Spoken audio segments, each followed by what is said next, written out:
The intended use of this podcast is for entertainment purposes only.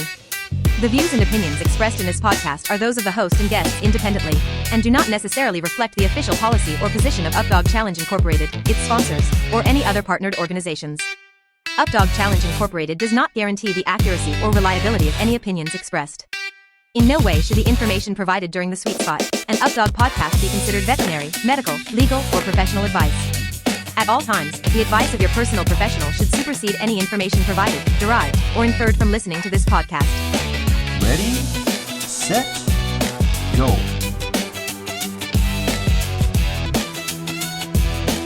Welcome to the Sweet Spot, an Updog podcast. I'm Andre Morissette. Hello, I'm Jack Bailey, and we are your hosts. We do not have a guest today, nor do we have a topic. But Dre has some ideas for a topic that she's had going on in her head that she's been texting me about. And I told her, I'm like, all right, just hold off. Don't tell me any more about them. And we are going to make this episode a live brainstorm episode. I know Dre's got some thoughts about freestyle, and we haven't had a freestyle topic in a while because we've been stuck on this UpDiff survey data. So Dre, I read your text. And I sort of got an idea behind what our topic is, but why don't you tell me a little bit more about how this came into your head and what you were thinking about? Because it came out it sounds like it came about in a weird way, right? Yeah. All right. So I'm traveling a lot, as are you this time of year. And when you're driving for 8 or 9 or 10 hours in a day, you have a lot of time to think.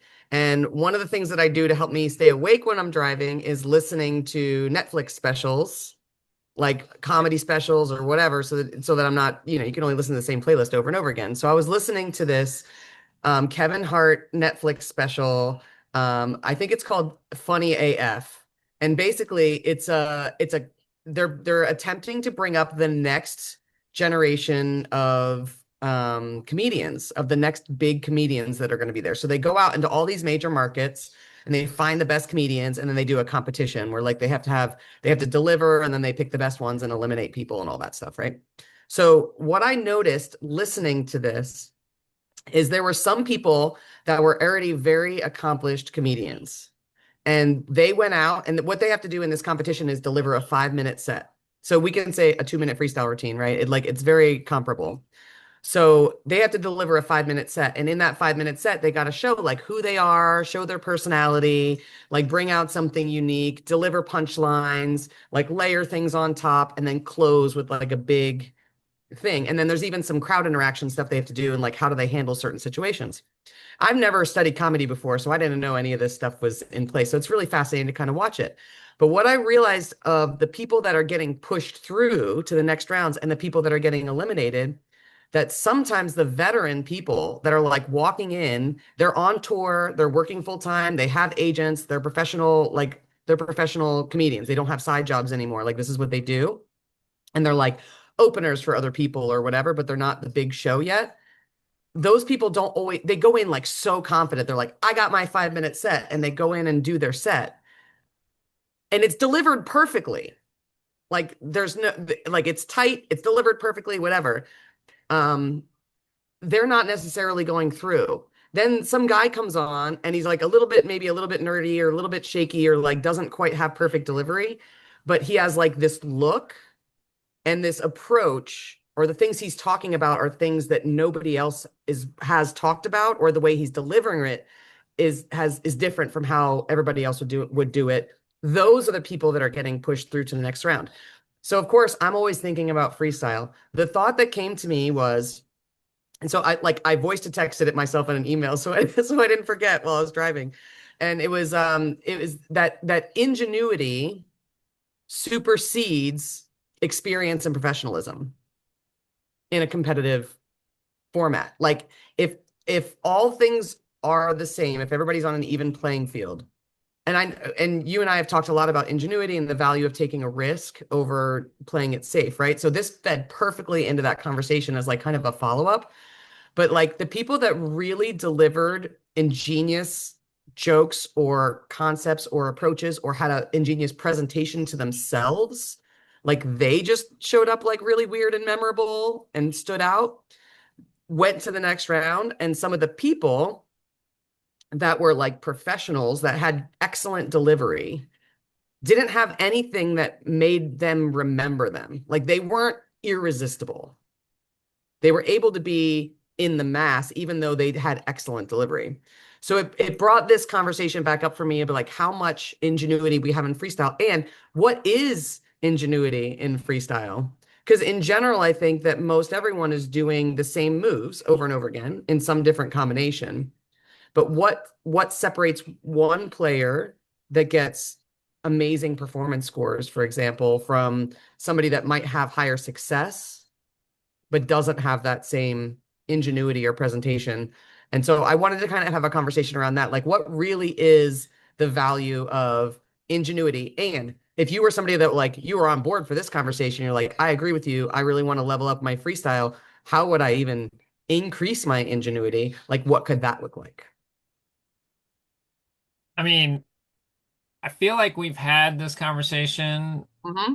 like we've been adjacent to this Yeah. conversation. Let's say that we've had Yeah. adjacent conversations many times about it.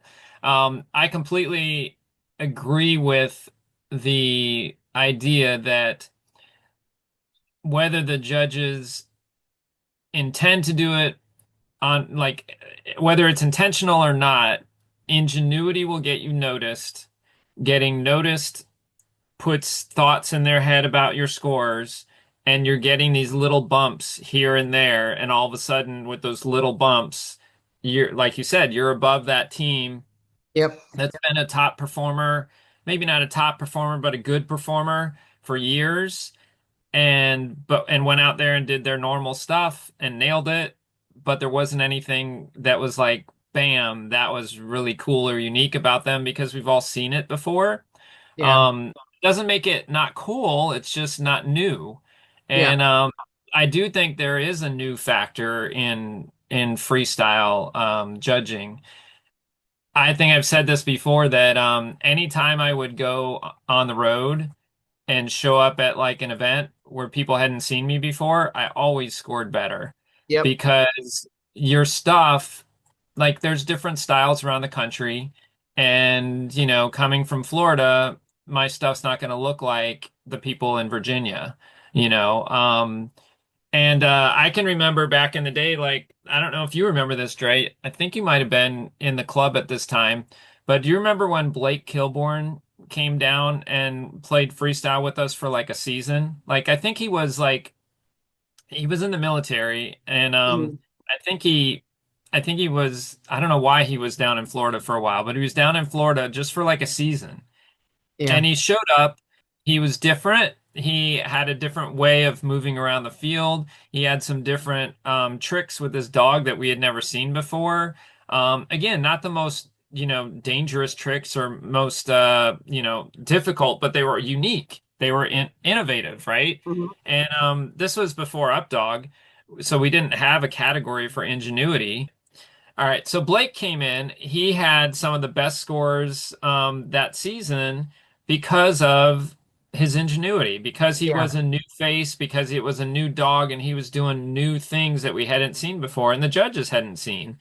And so I'm on board with this thought of yours, and that like I Yeah. do think that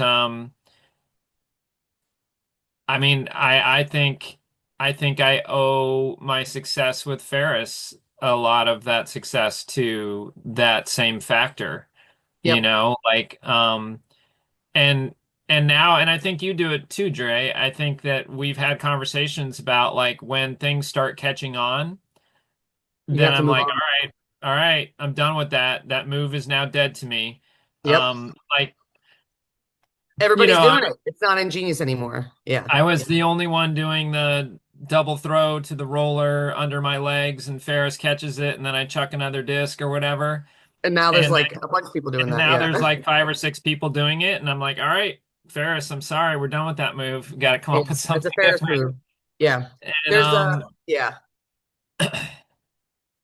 Yeah, there's a couple other things. So like what one of the things that stands out for me, because what I'm thinking about now is like, okay, how do we explain how to add this for somebody? like different examples, right? So like that's one example for you, Jack. I have some like signature moves that I've done with my dogs before, moxie toss and the flip to the drop down, and the somersault over. Those are things that like I've done with my dogs that kind of spread that had ingenuity. Megan's dancing for the Tootsie Roll is a great example of like that was memorable, that got her a boost in the score. Nobody was expecting that. No, I'm not saying you have to dance or booty shake in your freestyle. Whatever it is, like I'm I talking about didn't booty freestyle moves for shake. you. You're talking about throws for you. For Megan, it was her personality coming out when people weren't expecting it.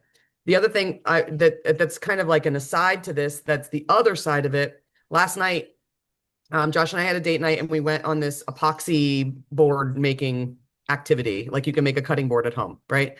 And the guy that showed up to teach the epoxy class, his assistant didn't show up because they were sick and he had a really big class. And this guy knew his material. He knew how many minutes it took to say everything. He like everything was perfectly scripted, word for word for word. When I left that class, I was very unhappy with how the coaching went because he wasn't present for any of that.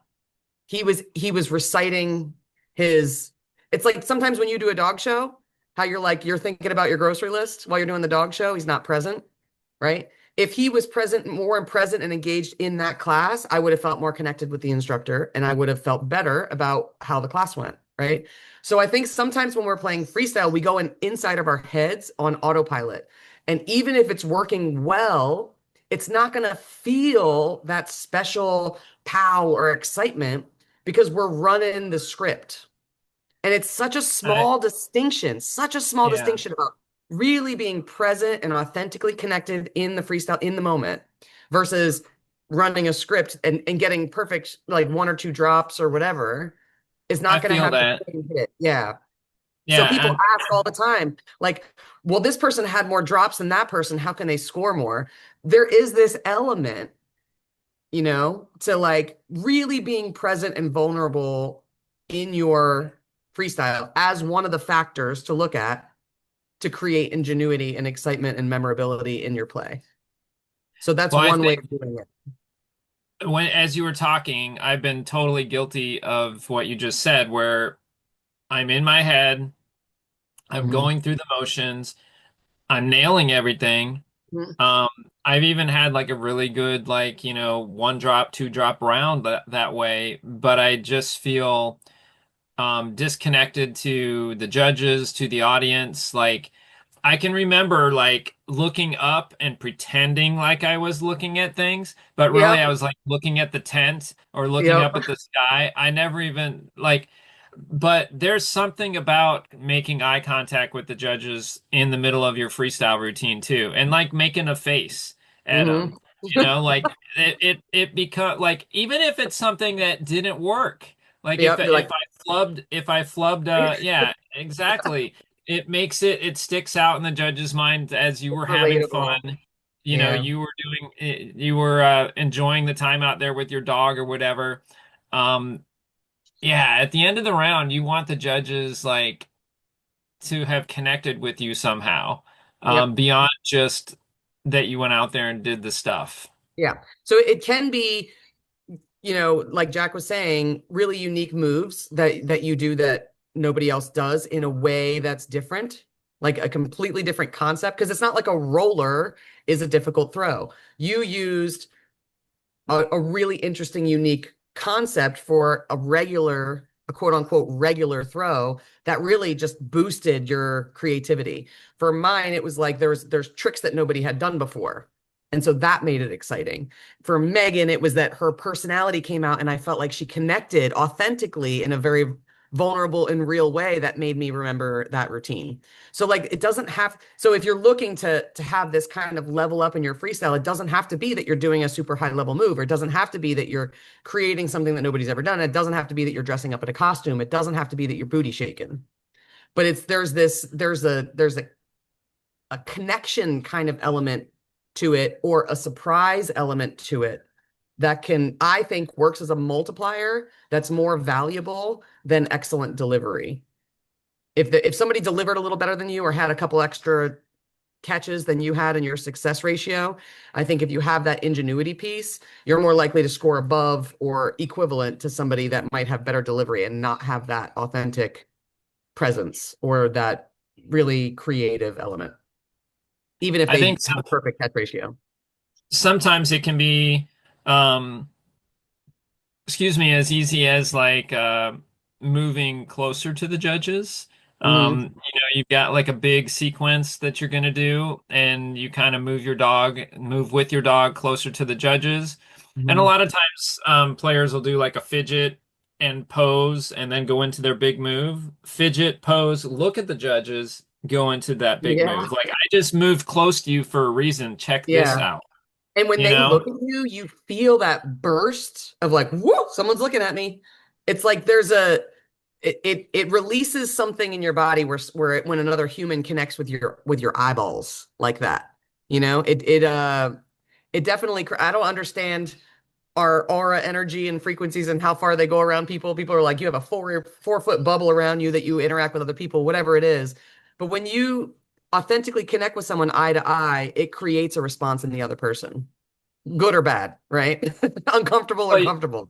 And you think about, say, Tracy Custer or Kirby, I think both of them are really great at connecting with not only the judges, but the crowd as well. Hmm. They are very animated Yep. with their dog catches, with their long out tosses, pointing to the dog, pointing to the audience, fist bump.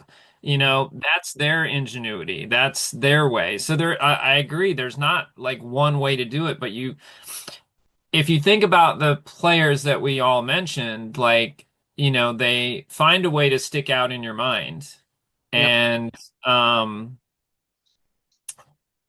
if you don't, if you're just one of the teams that did a reverse vault to a normal back vault into a dog catch, which by the way is an awesome sequence. Good combo.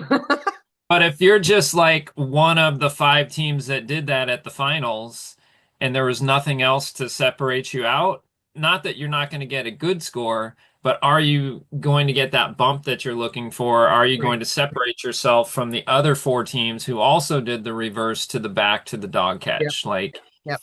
Because um, ultimately we really don't want it to be about drops and catches. Like that's not our format and our updog format. It's not heavily based around success. And on our performance sheet, it's not even a scoreable element. I mean, it's just for information for the judges. So we don't want it to be about who got the most catches, but obviously success is important, right? And I think because of the history of this sport, how it came up, that it was very much about the success of the catches, that's still kind of ingrained in our minds as like the most valuable thing to really well, I, lock down. I think it goes right along with everything that we're talking about. I think the other thing, the other major, so I really think there's two things that stick Mhm. out in judges' mind that they can't avoid. They Yeah, can't avoid it success. sticking it Yeah. out in their mind. And that is when you walk off the field and and you've had zero, one, or two misses. Yep. Like that's impressive. So that's another thing that could stick in the judge's mind that could impact them. Yep. These are things that like I think are like intangibles or like I don't know if intangible is the right term, but essentially like the judge can't avoid that impacting their brain. Right. Like if you go dropless, even if you didn't have the most ingenious routine, it's Right. going to They're stick going to in be up their there. head. Yep. Yeah. If I have four or five drops, but I've connected with the judges in some way, like that we're just talking about, all those different ways through ingenuity or creativity, Mhm. I'm going to stick in the judges' heads, Yep. even though I had four or five drops. And in my mind, you would be up with the same people that had the no drops or the one or the two drops because of that ingenuity. And I'm not sure that we are aware that I mean, and maybe that's just the way that my brain works, but I don't know that people consider ingenuity as valuable as success. When I think that Yeah. it actually is, because it's a multiplier that kind of leaks over the whole routine. Like a great example was Bonnie's opening move at Updiff, that butterfly balancing on the dog's head or whatever it is, and the dog caught it. Like Yeah. I don't even remember how many drops she had after that, but the dog caught that. And I was like, what? You know, what just happened, right? So that's an example. It's a huge risk. It's ingenious. Nobody saw it coming, right? And that made an impact that leaked over the rest of that routine. So even though somebody else might have had less drops and delivered still very high level content, that could give you a boost over top of that because nobody's seen that before. And it was exciting, right? So Well, that's kind of where, yeah. and you and just thinking of, because you mentioned Bonnie's, and I think Macy's is the same way. I think something that they bring, both of them bring to the field is this energy. Mm-hmm. Like you, they are very their dog is super bouncy, very energetic. They are super bouncy, very Mm-hmm. energetic. Like there's this, you feel that energy coming off the Something field. amazing could happen here. People are going to Like, want to gather around and watch those rounds because something amazing can happen here. And that yeah, it's like not everybody gives that same call to the field, you know? well there, and it's just to me, it's like in their motion, and I don't mean just theirs, like with as a team. They move together around the field. They're bouncing up and down. They're Mhm. they're energetic and athletic, and that's just another way. So like Yep. we're not saying you've got to be You have Macy, to you've do got to that, be right? Bonnie, you've got to be Dre or Blake or whoever. You just have to find a way to To like connect. stand out. Like what Yep. is your way to look different than the rest of the teams? Just going back to the comics that you were talking about, what's the way, like I'm not maybe one of the comics who is like already settled in and on the road and has an agent like you said. I've got to figure out a way to How to be stand out. noticed. Yep. And Yeah. for you, it started with you with your personality. Before anybody even really got the impact of the roller trick, it's when you went out there with showmanship and you turned your hat sideways with your music. I like how That you was it. always say it. That was it for me though, because like people didn't know you, Jack. I knew you before that. I knew that you were quirky and silly, right? But people didn't know you. How are they going to know you? They only know from what you put on the field, right? So when they see a guy out there with this edited music and it scratches, it goes, "Rrr," and then when it scratches, he goes zip like that. That's similar to Gary and Bear when they did all their showmanship stuff. And they didn't hit all their stuff all the time as much as we wanted them to, man. Everybody was like begging for them to hit that vertical joyride. And it's like it was the showmanship. It was his authentic connection with the crowd and the audience. Yes, he had cool throws. Yes, he had stuff that other people wasn't doing, but it was his willingness to be so self-expressed in that space. For you, it was like you were coming out of a shell. It's like nobody really knows who Jack is, and then there's this splash of personality, right? And that carried through into the other moves that you were doing. People remembered that. They feel like they could actually connect with you. I don't know how people can find, like, I don't know that there's a formula to finding what those little secrets are inside all of us because they're different for every person depending on what you really love to do. For me, I don't show as much of that personality. I focus more on ingenuity and tricks because that's just what I really like to do, right? You are more of that personality guy and these amazing throws that you're pulling out. But I think it's the personality that gives access to really connecting with the throw part. Does that make sense? It's like an opening of the door. Like people feel like they actually get access to who you are as a person because that personality was there. Now you're getting really deep on us Yeah. here, Drew.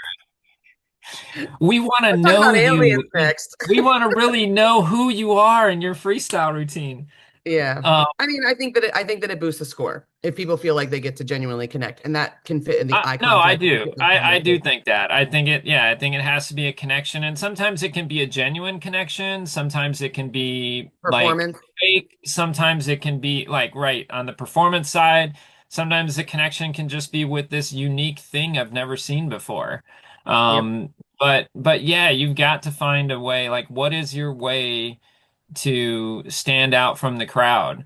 Yep. You know who did a really interesting one this past year was our very first freestyle Yes, round, with the music and the podcast, which obviously plug right? in the podcast. Diane Smith had made a custom audio for her freestyle. She was the first dog to go out in up to freestyle. And it was all snippets and stuff from stuff that we had said during the podcast. And it was a great opener. Like so creative. She had my full attention. I wanted to listen to it again just to see if I missed anything. Like that Yeah. had to have helped her score. It was very creative. Yeah, I definitely know that she stood out to the judges. They commented on her round at the break. Like, Mhm. that's the thing. Like, good grief. Are you one of the teams that they're thinking about when they take their bathroom break and they get a second to talk to us? Yep. Like you want to be that team that they're like, yeah, that was really cool when I saw this, or this song went with this really well, or that Yep. dog's outfit or bandana or whatever, like, something that stuck out. And yeah, it's I also think like, your friends can kind of help you with this too. If you're trying to think of like, all right, what gets me to stand out, pick like some friends that are not just trying to tell you that you're awesome, but like some friends who will be honest with you and be like, no, that doesn't do anything for me. You try again. Oh, Yeah. there you go. Now you got something there. That looks good or whatever. Like you need somebody that can tell you that. Kat, I appreciate that she's always like she'll tell Very me, honest. honest with me. And like, I'll be like, is this anything? Nope, that's nothing. Get rid of that. Don't do that anymore. What about this? Oh yeah, I kind of like that. That work on that a little bit or whatever. She'll give me honest feedback. So find a friend that'll give you honest feedback and play around with stuff and just be like, what if I did this? What if I wore this? What about this music? And see like what what Yep. gives you a little bit of an edge? What gives Yeah. you a little bit of a pop that gets you to stand out? Yep. And if you're alone in freestyle like me, like I live in an area where there aren't any other players, like record your stuff and send it to a friend.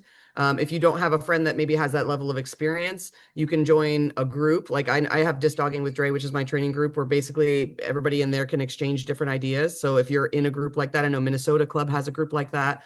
Post that clip into the group and get feedback from the people that are in there. Like that's what those groups are for community. So video your stuff and post it in there for feedback. And then people will be like, I think if you did this or that, it would make it really cool. And then post an update.